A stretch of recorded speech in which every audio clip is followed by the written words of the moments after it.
It just doesn't seem possible. The man in the white t-shirt, a passenger from seat 11A, walking from the wreckage with barely a limb.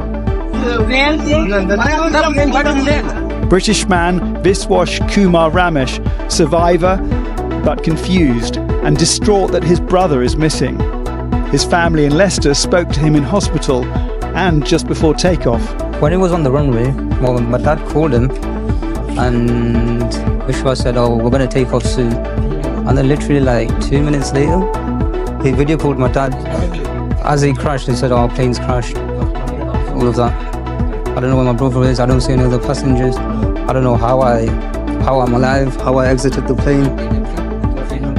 I can hear your voice shaking. I know this is a silly question, but how are you and your family keeping up at the moment? I mean, you can say the state of my mum that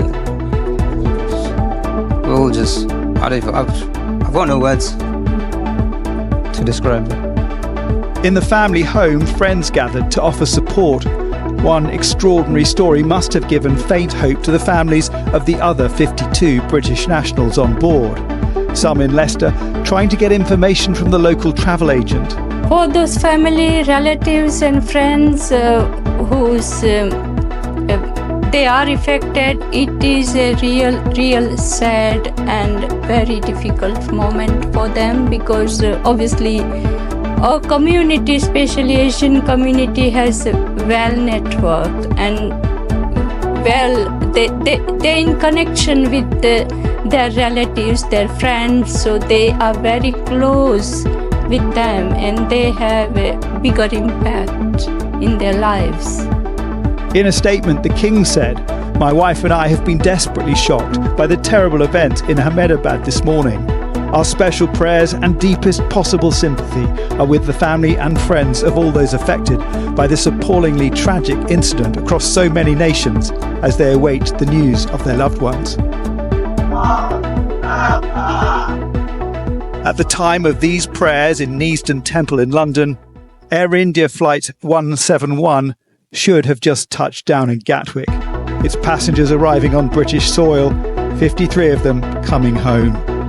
All our Mondays have also in the UK have been offering prayers. We will also offer prayers before the Aarti ceremony.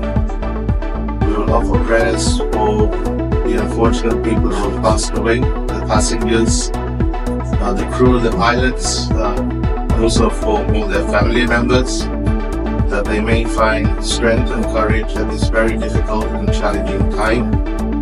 This is one of many communities across the UK still coming to terms with what's happened.